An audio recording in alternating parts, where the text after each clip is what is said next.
What do you think about when you hear the blast of the shofar? What exactly are we supposed to make of this wordless cry? What might we be trying to say to God? And what might God perhaps be communicating to us? These are some of the questions we're going to be exploring this season. And while they are perfect for Rosh Hashanah, we didn't pick them for that reason. As a matter of fact, they kind of picked us. Let me tell you the story. The idea for this season came out of a conversation between me and Rabbi Fohrman on Erev Rosh Hashana last year in 2024.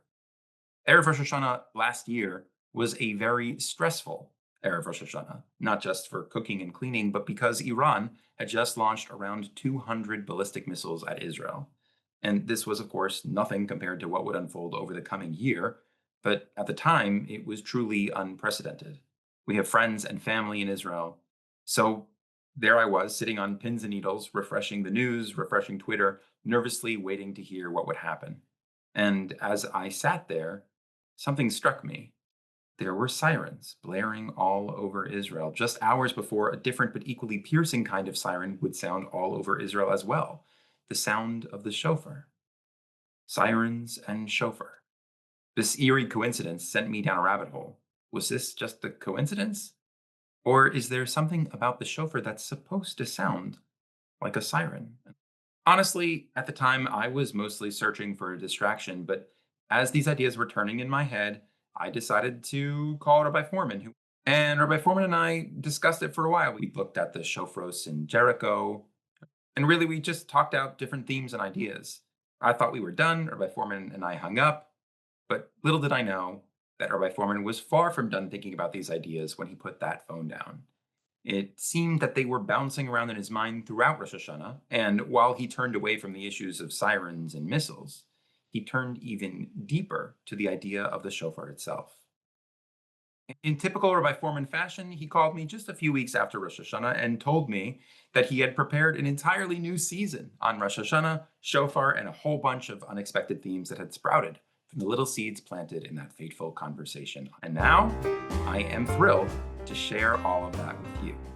Hi, I'm Emu Shalev, and this is a brand new season of Aleph Betas, a book like no other, generously sponsored by Shari and Nathan Lindenbaum. So what I want to do is kind of share with you a couple questions that sort of came up for me as I was pondering this little distraction of yours. It was Rosh Hashanah night, and I was saying Shemona Esrei, and I noticed something, and that is that we say in our Shemona Esrei that Rosh Hashanah, like other Moadim, is Zecher L'Yetziat Mitzrayim. It is a remembrance of the Exodus from Egypt. And I was thinking as I said that, like, one second, like, how is that even true? How am I supposed to say that with a straight face? Like everything we say about Rosh Hashanah, we say like a lot of things about Rosh Hashanah, but the one thing that you never learned in school is that it's actually Zecher L'Yetziat Mitzrayim, that it reminds you of the Exodus. I understand why Pesach is Zecher L'Yetziat Mitzrayim. I get that. Obviously, it's Passover. And I get why Sukkot is Zecher L'Yetziat, but Rosh Hashanah seems pretty far removed from Zecher L'Yetziat Mitzrayim. What do we even mean when we say this? Question number 2 has to do with the notion of memory on Rosh Hashanah. Memory is a big deal in Rosh Hashanah. It shows up in one of the 3 main categories of uh, verses in our Shemona Esrei and Musaf on Rosh Hashanah, right? Famously, we have Malchut, Zichron, and Shofar. We have verses dedicated to the theme of God's kingship, the theme of memory, and the theme of Shofar. And the rabbis, in a famous saying in Tractate Rosh Hashanah, give expression to where Malchut, Zichronot, and Shofar coming from. They say, Imru lefane Malchut, say verses of Malchut, of kingship for me, Kadei shetamlichuni aleichem. So in Rosh Hashanah, you should accept me as king over you. Okay, so that's one idea. Then you should say zichronot. You should say verses of memory. Why? Kadei sheya'ale zichronchem alai latova, so that your zikaron, that your memory should go up before me, before God, latova, for good, right? Ubameh, and how should it go up for good? Bashofar, through the blast of a shofar. So it's kind of a strange thing that on the one hand, we should say verses as a way of sort of jogging God's memory about us, but that somehow the shofar is a way in which this memory is made manifest somehow also. There's some relationship between those verses and shofar. But whatever the case is, if I would say, Imu, what is the role of memory on Rosh Hashanah, right? And you were just thinking of this thing that the sages said. What's the role of memory? Well, it says that right there, what you just quoted is that God should remember us for good. That's right. God should remember us for good. And so the question is, great, the rabbis say that. Great, that's the way they organize our Shemona Esrei. But where in the world do the rabbis see that from in the biblical text? And tantalizingly, the biblical text, which is very, very sparse when it comes to Rosh Hashanah, sparsest of any major Jewish holiday, literally 2 words, right, are dedicated to what Rosh Hashanah is all about. One of those words is actually memory. So it is there in the biblical text, but it's not there the way the rabbis have it. What do we hear in Rosh Hashanah about memory? We hear that Rosh Hashanah is alternately called a Yom Zichron Teruah, a day of remembering the blast of the shofar. But there it is, memory. But you see, if you were just reading the verses and you weren't relating to what the rabbis said, and I said, what role does memory play in Rosh Hashanah? You would tell me that we are supposed to remember blasts. Zichron Teruah, that's what that means. Right. So it's a day in which we do the remembering. And what do we remember? We remember cries of the shofar. Now, we can argue about what those cries of the shofar were. We could try to clarify that, but it's pretty clear that it's a day that's meant for us to recall the cries of the shofar. So then why is it that the rabbis are coming along and they flip the script and they say, no, memory is something else? It's not really we're doing the memory. We want God to be doing the remembering, and what he's remembering isn't the shofar. What he's remembering is us, and he should remember our zikaron for good. So, like, what is this? The rabbis, where are they coming from? It seems to land completely out of the blue.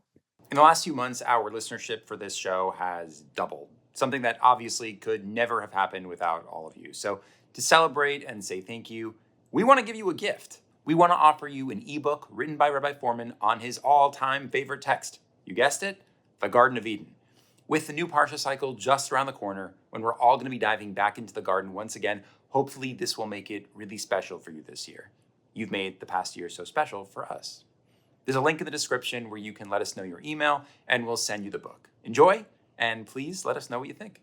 The rabbis got even, you sort of made it even more complicated, because if you actually look in the Shemona Esrei, right, and you look at the blessing at the end of Zichronot, we say, Baruch atah Hashem, blessed are you, O God, Zocher Habrit, the rememberer of the covenant, right? And then I think, oh, well, 1 second, that's something new. It's not just that you're supposed to remember us for good and just have nice memories of us, but you're actually supposed to remember a covenant that you had with us. Where does that come from, the verse? I thought we're supposed to remember the shofar, but now God is not just supposed to remember us for good. He's also supposed to remember a covenant that he had with us. And then you have to put that together with the idea of shofar, because the sages do say, Ubameh bashofar. And how is this memory that God has of us supposed to go up for us? It's supposed to go up through with a shofar. So now the shofar is supposed to somehow deliver this memory of us for good. And we're supposed to somehow reconcile that with the way the Torah describes Rosh Hashanah, which is a day when we remember the shofar. It all sounds hopelessly confusing. And you want to just throw up your hands and say, I don't know, this just sounds like a word salad to me. What do I even make of it? So how do we make sense of how the sages comport with the verses, what we're really remembering, how it fits with shofar? It would feel really good to be certain about what exactly we're doing on a big, big day, and how this all fits together. It's not like the stakes don't matter, right? The stakes matter. This is the big day. So what I want to do is bring you back, describe to you a little bit of a journey that I took as a way of piecing this together. When I think we started down a little bit of this path on Erev Rosh Hashana. Erev Rosh Hashana is always a busy day, but you called me to share with you some of the thoughts and struggles that you were having. And I'd hurt my hand, and I had a physical therapist working in my hand, and I've got emu in my ear. What happened to your hand? I don't know. I hurt my hand. Didn't know what to do with it. And so I went to the physical therapist and he started doing these magical manipulations with my hand and started feeling a little bit better. So that you caught me in one of my sessions with. I had no idea. Yeah.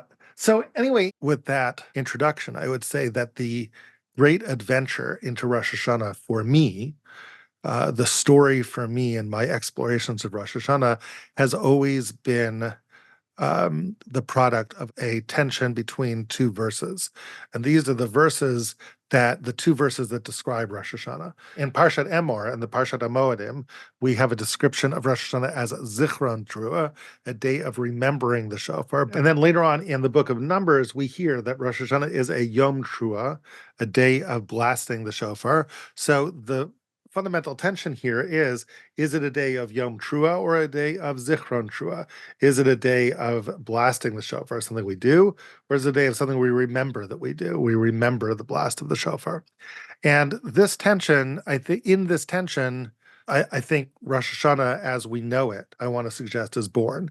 That everything that we understand about Rosh Hashanah starts here. So, for example, if we go back to the Gemara, so the Gemara actually looking at this tension, right, has a halachic solution for this clash of Yom Teruah versus Zichron Teruah. If Rosh Hashanah falls out on a weekday, then you blast the shofar. It's a Yom Teruah. But if Rosh Hashanah falls out on the Sabbath, then you don't actually blast the shofar. You're worried about carrying it. So we remember the cry of the shofar, but we don't actually blast the cry of the shofar. But that's in the world of a halachic drash. It's not in the world of pshat. So in the world of pshat, in the world of just trying to understand the story of Rosh Hashanah, which is it and how does it work? So that's something which we struggled with in one of our videos. I think we put it out back in 2017. We basically came up with the theory. And the theory is essentially that, of course, Rosh Hashanah is a day of blasting the shofar, but the reason why you blast the shofar is because you're remembering another cry of the shofar. You're remembering a cry of the shofar which was so well known that the Torah in Parshat Emor doesn't even have to tell you what it is, right? Because it's so patently obvious to the people who are reading this. Everyone knew it. It's just engraved in the collective consciousness of the people, this cry of the shofar.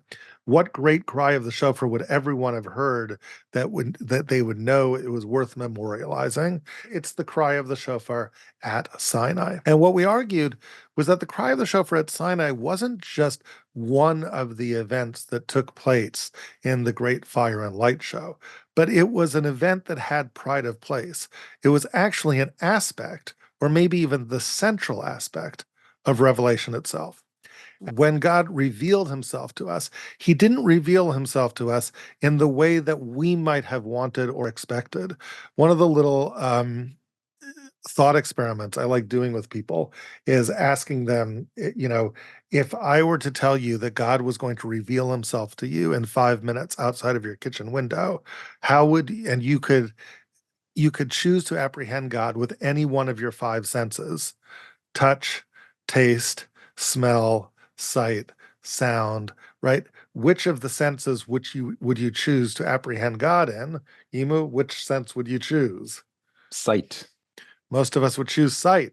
Want to see God. Seeing is believing. God. Seeing is believing. That's what we even say, right? Ein adoma shmiel riyah. There's no, right? You can't compare hearing something to seeing it. Seeing it is how we human beings sense that something is really here because it's right before our eyes. But lo and behold, when it comes time for seeing God, there's no God to be seen.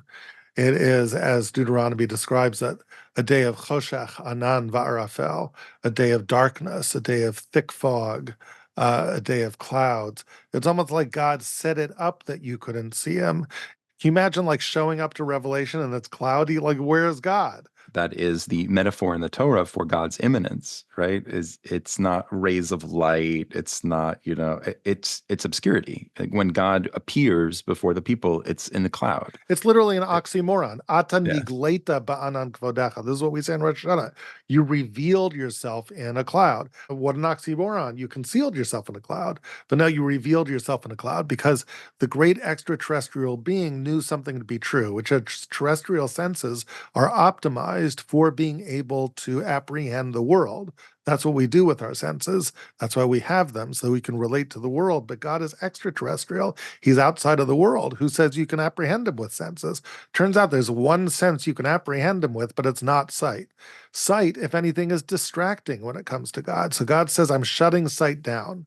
It's like a blind person. Once you realize you're blind, you're able to pick up on your other senses better. Once you realize you're not going to be able to see God, you can pick up on hearing better. And God says, I'm going to reveal myself in sound, not in sight. And these are the famous words in the beginning of Deuteronomy. God says that you have to really remember carefully what it is that you experienced at Sinai, because Tmuna in Roim, there was no visage. There was nothing you could see at Sinai.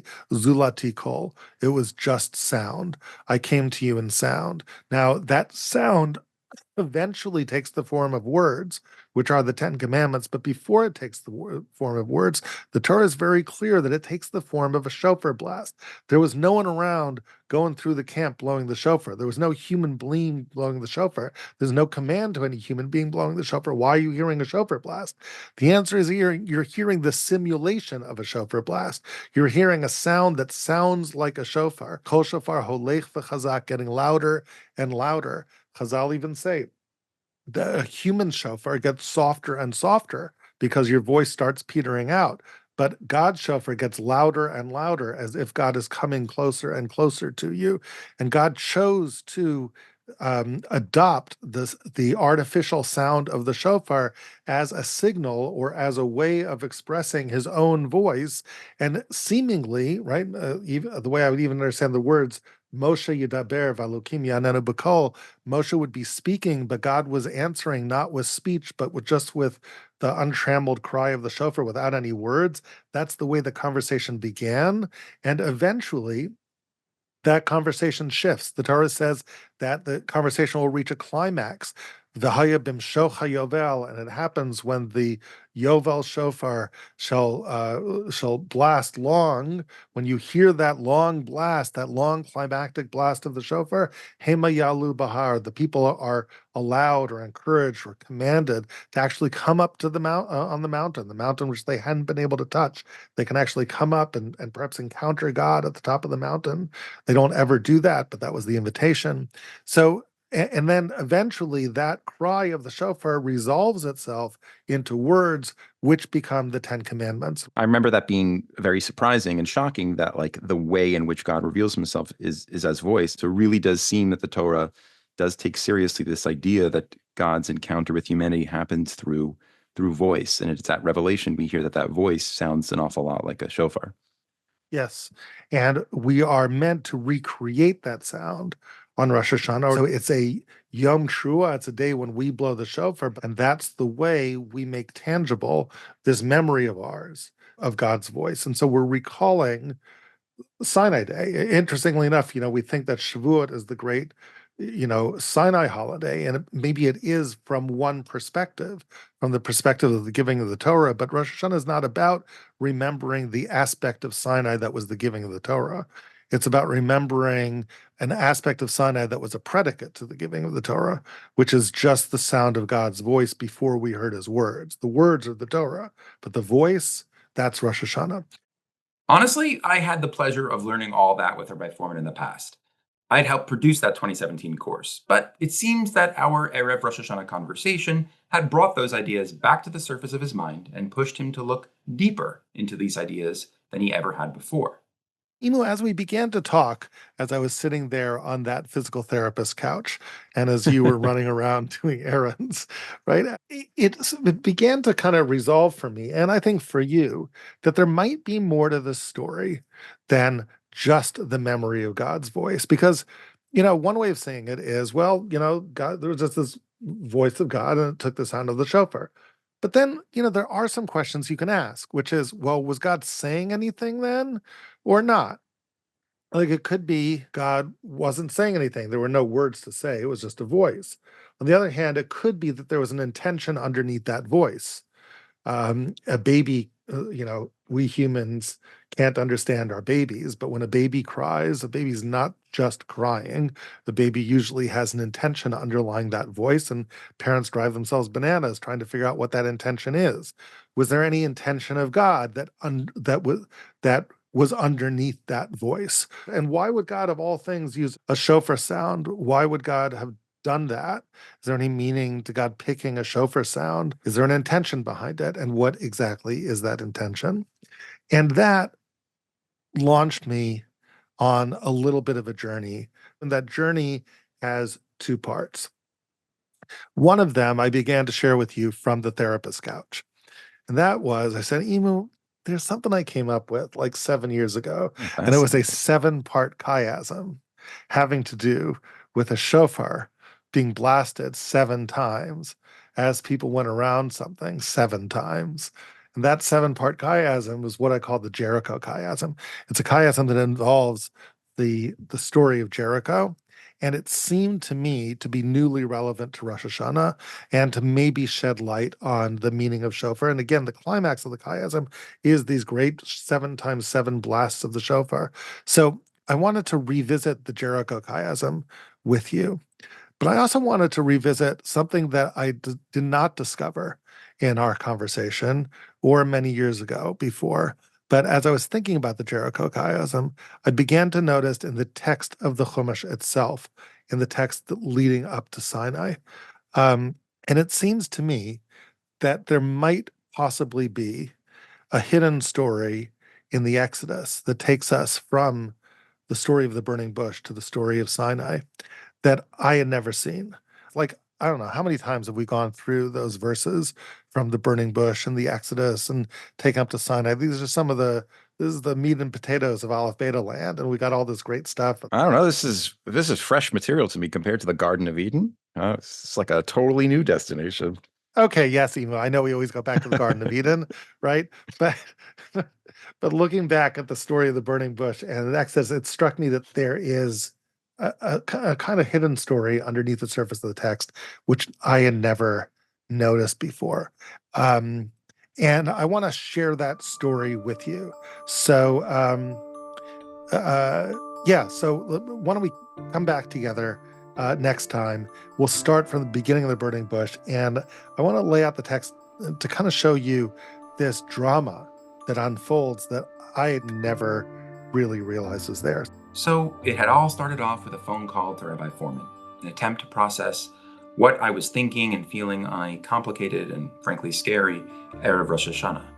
But what had emerged were all these questions about this auspicious day, questions about shofar and memory, about God revealing himself at Sinai through a simulated shofar blast, and what he may have been trying to tell us through that. But it seemed that to answer these questions, we were going to have to go on a little trip. Our journey so far had taken us back to the revelation at Sinai.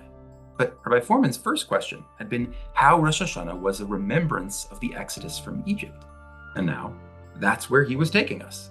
Further back in Exodus, all the way back to the burning bush, to uncover this secret hidden story we had never seen before. What was this story, and why was it so important to understand the shofar of revelation and ultimately Rosh Hashanah itself? Well, join us next time to find out.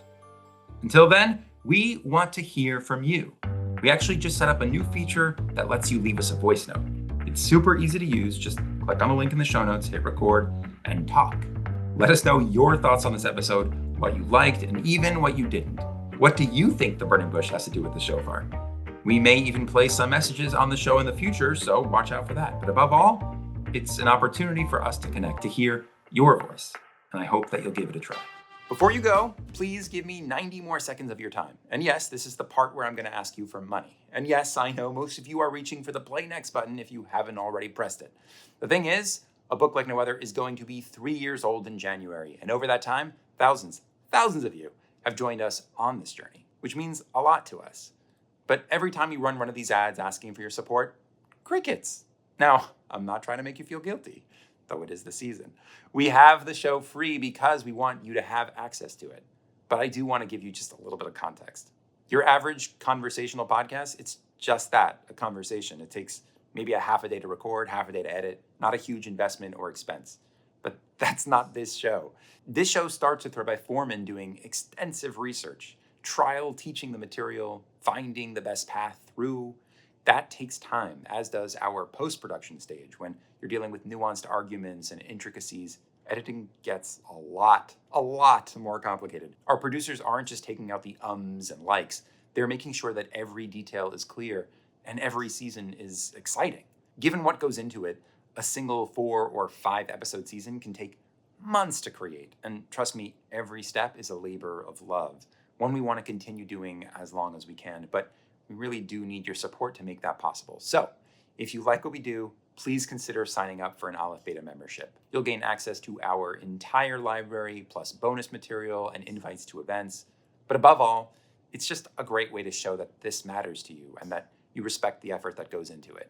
Thank you so much for listening. And of course, if membership isn't right for you, thank you still for being a part of our community. Okay, guilt trip over. Let's do it. Rosh Hashanah. Bum, bum, bum, bum, bum, bum, bum. Rosh Hashanah.